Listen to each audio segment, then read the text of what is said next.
Plant community structure, যে একটা উদ্ভিদ সম্প্রদায়ের গঠন, এই বিষয়গুলো বুঝতে হলে আমাদের বেশ কিছু বিষয় আমাদের অ্যানালাইসিস করতে হবে বা বিশ্লেষণ করতে হবে, যে সেই প্লান্ট কমিউনিটিতে কি ধরনের বৈশিষ্ট্য রয়েছে সেগুলো আমাদেরকে আলোচনা করতে হবে এবং বুঝতে হবে।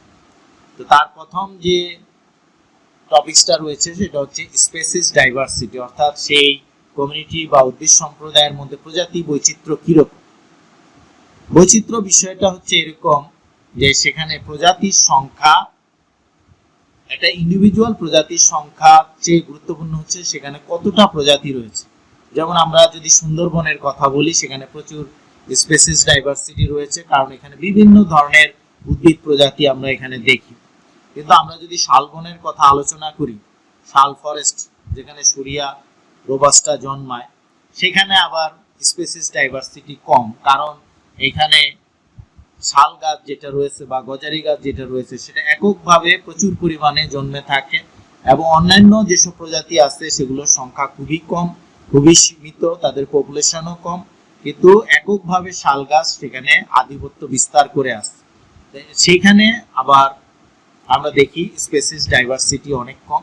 স্পেসিস ডাইভার্সিটি পরিমাপের জন্য বিভিন্ন পদ্ধতি রয়েছে, বিভিন্ন ক্যালকুলেশন পদ্ধতি রয়েছে, শ্যানন ইন্ডেক্স পদ্ধতি রয়েছে, বা বিভিন্ন জরিপের মাধ্যমে আমরা স্পেসিস ডাইভার্সিটি নির্ণয় করতে পারি। কোয়াড্রেট পদ্ধতি রয়েছে, লাইন ট্রানজেক্ট পদ্ধতি রয়েছে, বিভিন্ন পদ্ধতি ব্যবহার করে একটা ভেজিটেশনের স্পেসিস ডাইভার্সিটি নিরূপণ করা হয়ে থাকে।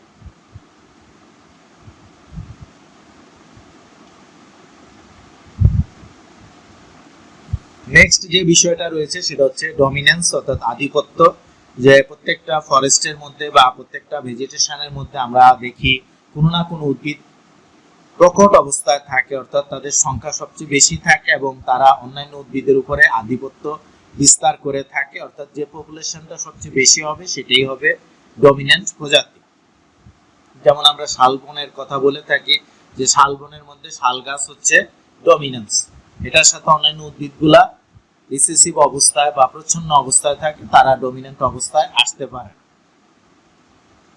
এটা ভেজিটেশন স্ট্রাকচার বলতে আমরা বুঝি সেই বনের মধ্যে কি ধরনের উদ্ভিদ রয়েছে।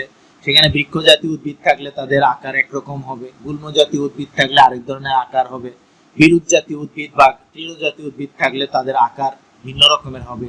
অর্থাৎ একটা ফরেস্টের মধ্যে আমরা বিভিন্ন ধরনের স্ট্রাকচার দেখতে পাবো, অর্থাৎ এখানে বিভিন্ন আকারের বিভিন্ন আকৃতির উদ্ভিদ আমরা দেখতে পারবো।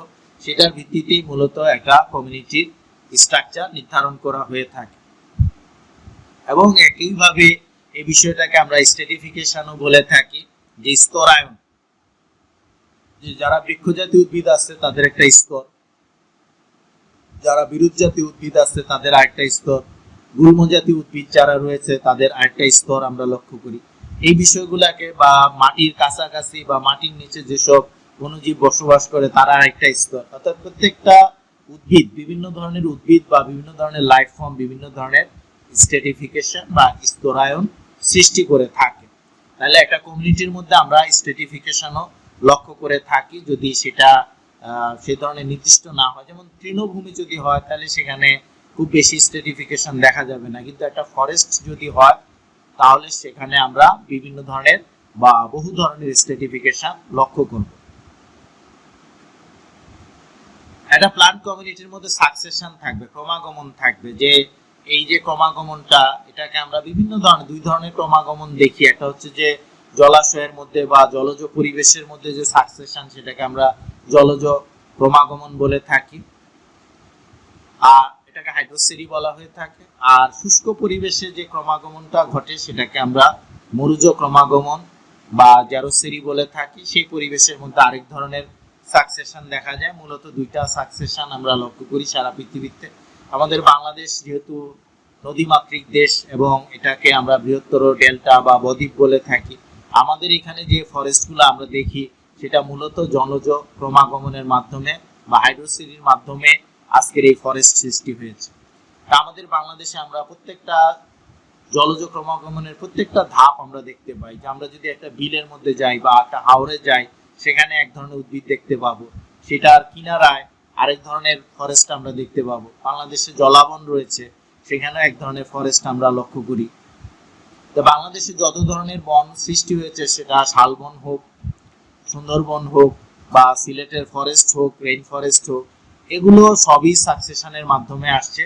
যে পাহাড়ি অঞ্চলে যে সাকসেশনটা, সেটা হচ্ছে জ্যারোসেরির মাধ্যমে। সেখানে পাথরের উপরে যে ফরেস্ট তৈরি হয়েছে, সেই ফরেস্ট তৈরির পদ্ধতি, বা পাথরের শুষ্ক স্থানে পাথরের ঢালের মধ্যে যে ফরেস্ট তৈরি হয়েছে, সেটাকে আমরা জ্যারোসেরি বলে থাকি। ট্রফিক লেভেল, একটা কমিউনিটির মধ্যে বিভিন্ন পুষ্টি স্তর রয়েছে। যে যারা উদ্ভিদ রয়েছে তাদেরকে আমরা উৎপাদক বলে থাকি। সেই উদ্ভিদের উপরে যারা নির্ভরশীল তাদেরকে আমরা প্রাথমিক খাদক বলে থাকি বা প্রাইমারি কনজিউমার বলে থাকি। সেই প্রাইমারি কনজিউমার যে যারা থাকে, পোকামাকড়, তাদেরকে খেয়ে যারা বেঁচে থাকে, সাপ ব্যাং, তাদেরকে আমরা টার্সিয়ারি সেকেন্ডারি কনজিউমার বা গৌণ খাদক বলে থাকি। তারপরে দেখা যায় যে তাদেরকে আবার যেসব বড় বড় পাখি, বাজ পাখি বা চিল যারা খেয়ে থাকে, শকুন যারা খেয়ে থাকে, তাদেরকে আমরা টপ কনজিউমার বলে থাকি। এই ট্রফিক লেভেল দেখা যাবে যে প্রত্যেকটা কমিউনিটির মধ্যে পুষ্টি স্তর থাকবে।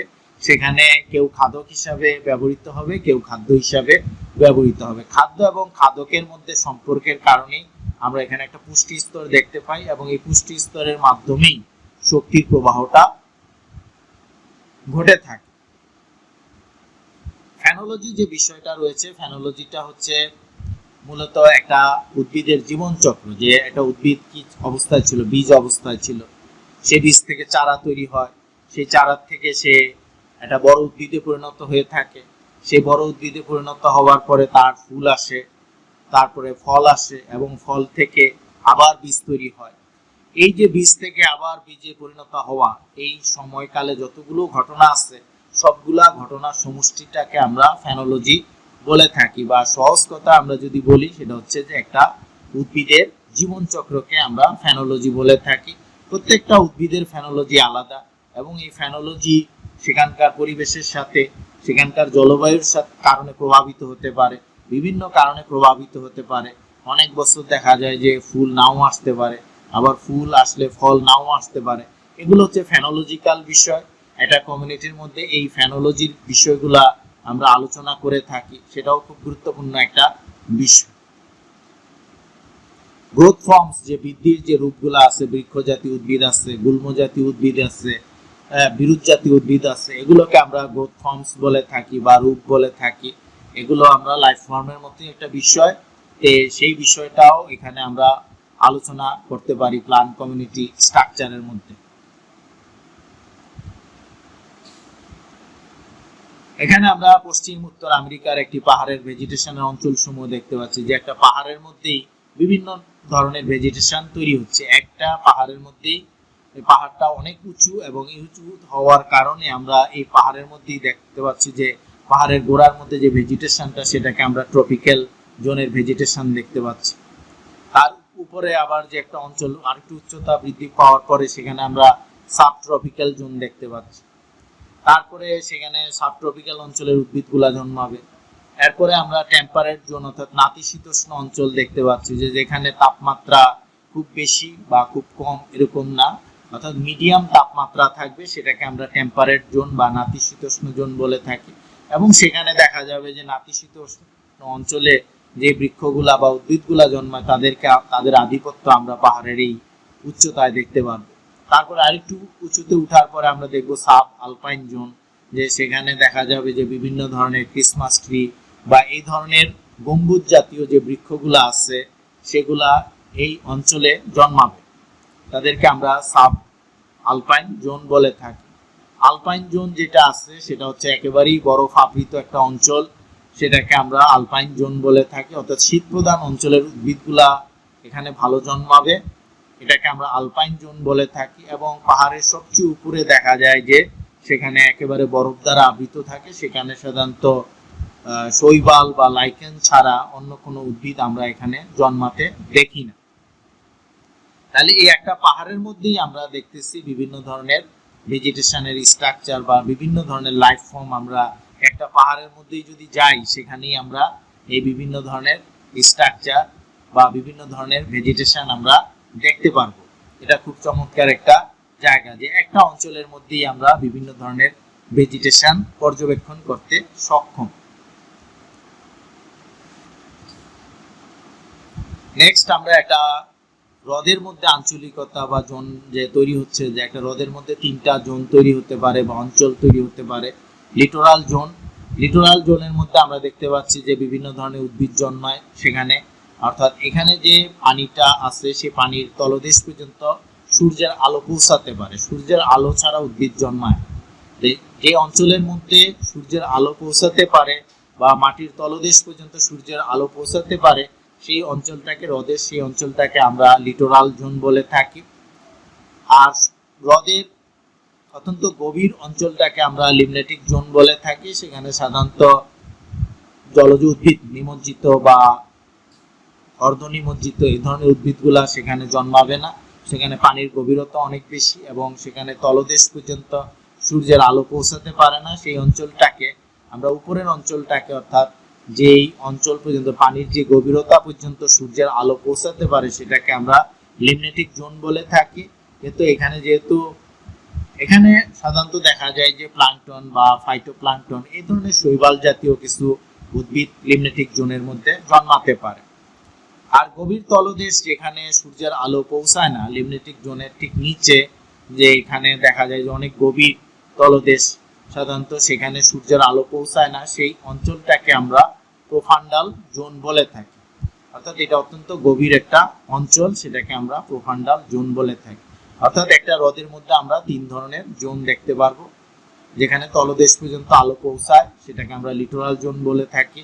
যেখানে দেখা যায় যে হ্রদ অত্যন্ত গভীর, সেখানে যে গভীরতা পর্যন্ত আলো পৌঁছাবে কিন্তু তলদেশ পর্যন্ত পৌঁছাবে না, সেটাকে আমরা লিমনেটিক জোন বলে থাকি। এবং অন্ধকার তলদেশকে আমরা প্রোফান্ডাল জোন বলে থাকি। এখানে সাধারণত বিভিন্ন জলজ প্রাণীগুলাকে আমরা দেখতে পাই। স্ট্র্যাটিফিকেশন অফ এ কমিউনিটি, আমরা যদি একটা কমিউনিটির স্ট্র্যাটিফিকেশন দেখতে চাই তাহলে আমরা এখানে দেখতে পাচ্ছি যে বৃক্ষ জাতীয় যে উদ্ভিদগুলো আছে যেগুলোর উচ্চতা অনেক বেশি, প্রায় 40 ফিটের উপরে, তাদেরকে আমরা ওভার স্টোরি স্ট্রেটাম বলে থাকি। অর্থাৎ যে বৃক্ষগুলা 40 ফিটের উপরে হয়ে থাকে তাদেরকে আমরা ওভার স্টোরি স্ট্রেটাম বলে থাকি। যাদের উচ্চতা, যেসব বৃক্ষের উচ্চতা 20 থেকে 40 ফিটের মধ্যে, তাদেরকে আমরা আন্ডার স্টোরি স্ট্রেটাম বলে থাকি। এটা একটা স্তর। ট্রান্সগ্রেসিভ স্ট্রেটাম হচ্ছে যেখানে দেখা যায় 3-4 ফিট থেকে 20 ফিট পর্যন্ত উদ্ভিদ উঁচু হয়ে থাকে, তাদেরকে আমরা ট্রান্সগ্রেসিভ স্ট্রেটাম বলে থাকি। সিডলিং স্ট্রেটাম বলা হয়ে থাকে আপ টু 4 ফিট পর্যন্ত, অর্থাৎ যেখানে দেখা যায় উদ্ভিদগুলা সর্বোচ্চ 4 ফিট পর্যন্ত উঁচু হতে পারে, তাদের সেই উদ্ভিদগুলাকে আমরা সিডলিং স্ট্রেটামের উদ্ভিদ বলে থাকি। এবং সাবটেরেনিয়ান স্ট্রেটাম, যেটা অর্থাৎ মাটির নিচে যে সয়েল অর্গানিজম, অণুজীব বাস করে, বিভিন্ন ধরনের ব্যাকটেরিয়া, ছত্রাক, এগুলোকে আমরা সয়েল অর্গানিজম বলে থাকি। এবং বিভিন্ন প্লান্ট পার্টস, অর্থাৎ উদ্ভিদের মূল সেখানে থাকতে পারে, মাটির গভীরে উদ্ভিদের মূল থাকতে পারে বা মূলের বিভিন্ন অংশ থাকতে পারে, পেরিনেটিং বার্ড থাকতে পারে, তাদেরকে আমরা সাবটেরেনিয়ান স্ট্রেটামের উদ্ভিদ বলে থাকি। তাহলে একটা ফরেস্টের মধ্যে আমরা 5 ধরনের স্ট্রেটাম লক্ষ্য করি, যে যারা 40 ফিটের উপরে তাদেরকে আমরা ওভার স্টোরি স্ট্রেটাম বলে থাকি। যারা 20 থেকে 40 ফিট তাদেরকে আমরা আন্ডার স্টোরি স্ট্রেটাম বলে থাকি।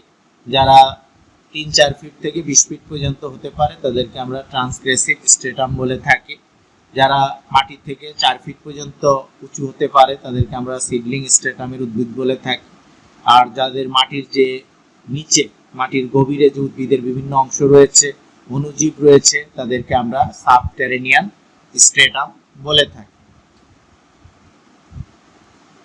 আমরা লাইফ ফর্ম, বায়োলজিক্যাল স্পেকট্রাম এবং বিভিন্ন ভেজিটেশন স্ট্রাকচার সম্পর্কে উদাহরণ সহ আলোচনা করেছি।